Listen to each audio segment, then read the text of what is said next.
నమస్తే, welcome to legend TV. This is Bhanu. ప్రస్తుతం మనతో పాటు ప్రొఫెసర్ గాలి వినోద్ కుమార్ గారు ఉన్నారు. మాట్లాడదాం. సార్ నమస్తే సార్. నమస్తే సార్ ఏంది ఇప్పుడు పహల్గామ్ లో జరిగినటువంటి దాడి దాదాపు 26 మందికి పైగా చనిపోయారు. అది మినీ స్విట్జర్లాండ్ గా చెప్పుకున్న ప్లేస్.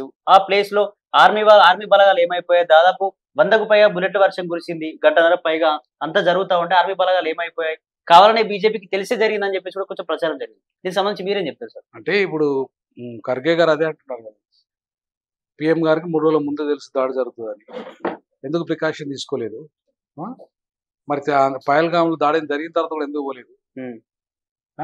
ఆ గంటన్నర ఏం చేసినాయి? ఫ్లయింగ్ స్క్వాడ్స్ కూడా ఉంటాయి కదా అక్కడ, ఎందుకంటే అది టెర్రరిస్ట్ ప్రోన్ ఏరియా కాబట్టి కాశ్మీర్.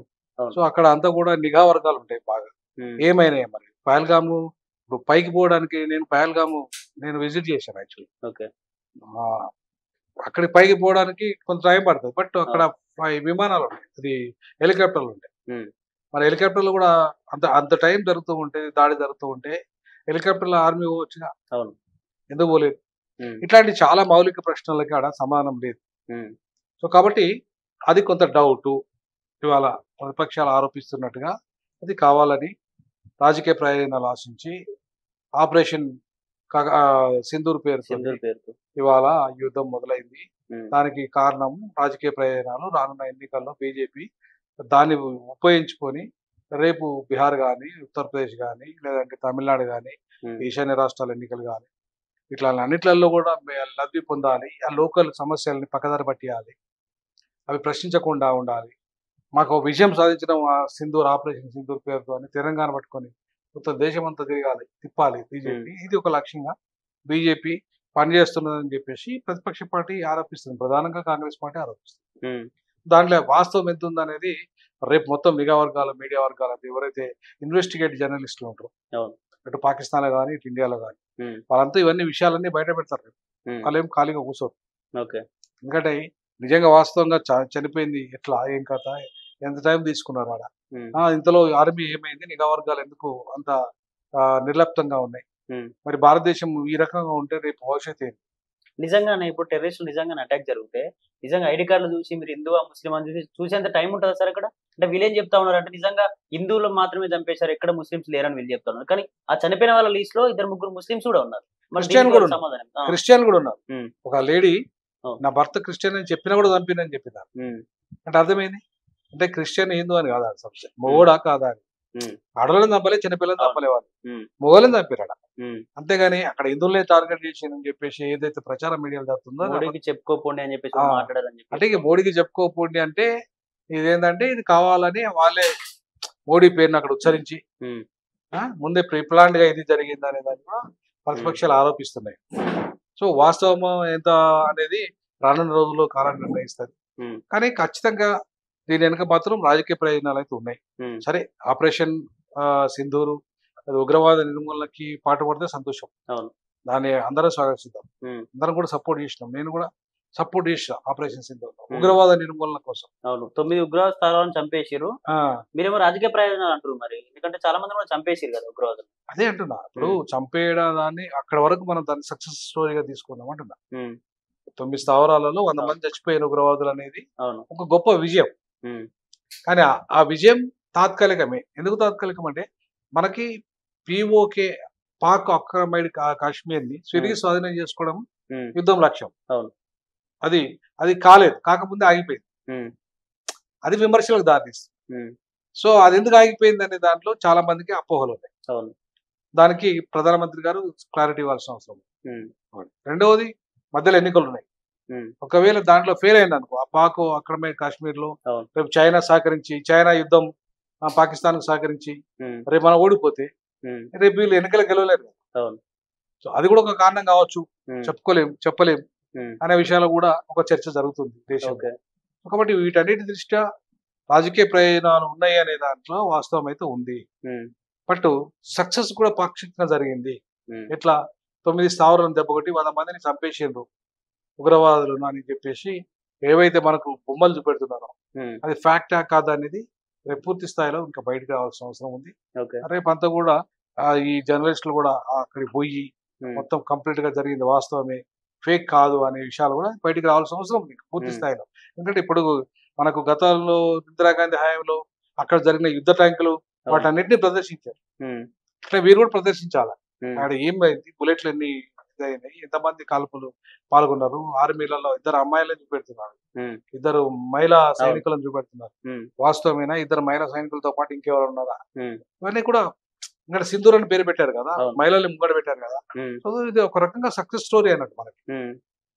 బట్ ఇది ఇంకా ఆ పిఓకేను ఆక్రమించిన తర్వాత అయితే అద్భుతమైన విజయంగా ఇవాళ మనం జాతి మొత్తం గర్వించే దగ్గర స్థాయిలో నిర్వహణ జరిగేది. మధ్యలో ఆగిపోయిన దాంట్లో కొంచెం డౌట్స్ ఉన్నాయి.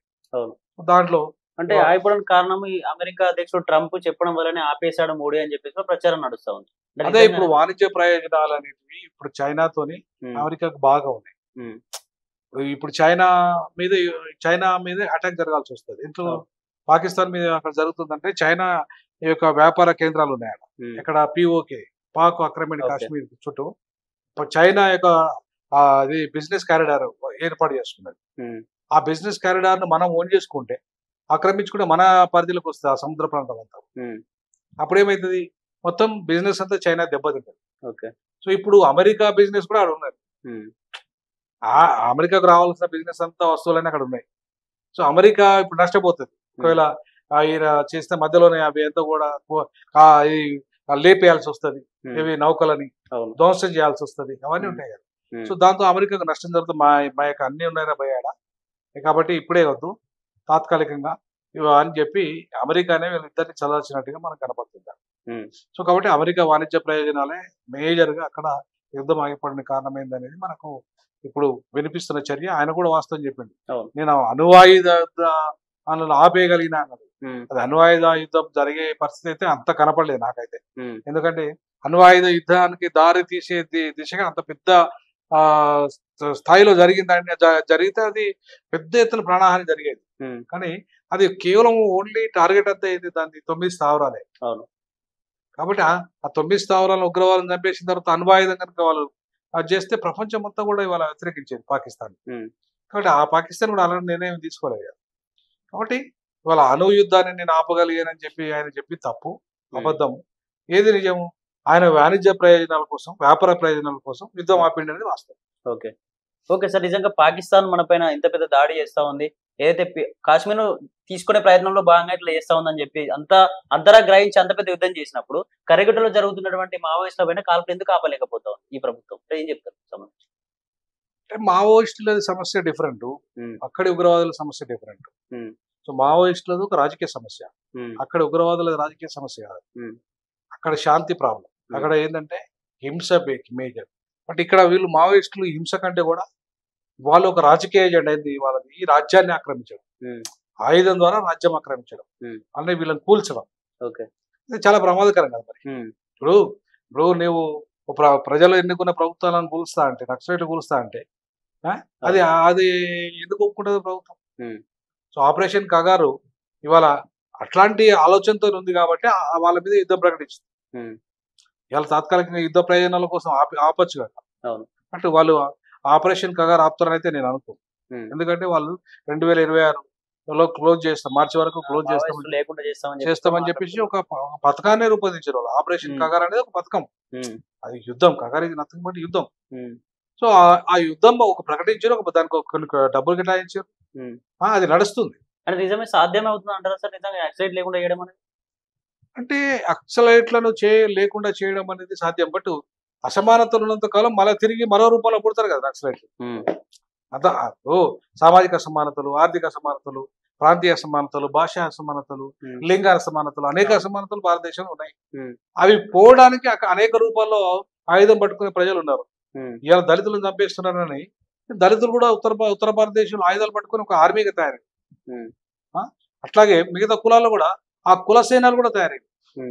యాదవ సేన, ఆ సేన, ఈ సేన అని చెప్పి, కర్ణి సేన అని, ఆ సేన, రకరకాల ప్రతి కులానికి ఒక ఆయుధం పట్టుకునే సేన కూడా తయారైంది ఆత్మరక్షణ కోసం. సో కాబట్టి ఏదో ఒక రూపంలో ఆత్మరక్షణ కోసం వీళ్ళు ఆయుధాలు పట్టాల్సి వస్తుంది. సో కాబట్టి ఇక్కడ కూడా చాలా మంది పీడితులు ప్రజలు, దళితులు, పీడిత ప్రజలందరికీ వాళ్ళకి అన్యాయం చేస్తున్నప్పుడు, వాళ్ళని చంపుతున్నప్పుడు, అవమానం చేస్తున్నప్పుడు వాళ్ళు కూడా ఆయుధాలు పడతారు. కాబట్టి అవి పోకుండా నక్సలైట్లను ఏరేస్తామో వాళ్ళని చేస్తామంటే నడవదు. వాళ్ళ ముగ్గురు రూపంలో నక్సలైట్ పేరు కాకపోతే ఇంకో పేరు వస్తుంది. ఫ్యాక్షనిస్టులు ఉన్నారు ఆడ ఏ రాయలసీమలో పూర్తిగా అంతమైందా? కాలేదు కదా. సో కాబట్టి ఏదైనా అంతం కావాలంటే ముందు ఆ సమస్యకు మూలాలు వెతకాలి. ఎక్కడ పేదరికం లేకుండా ఉంటే ఎవరు కూడా ఆయుధం పట్టాలని ఎందుకు అనుకోడు ఆదివాసులు? పేదరికం ఉంది కాబట్టి, వాళ్ళ మీద అణిచివేత ఉంది కాబట్టి ఆయుధం పడుతున్నారు. వాళ్ళు డెవలప్ అయితే వాళ్ళ ఎందుకు ఆయుధం పడతారు?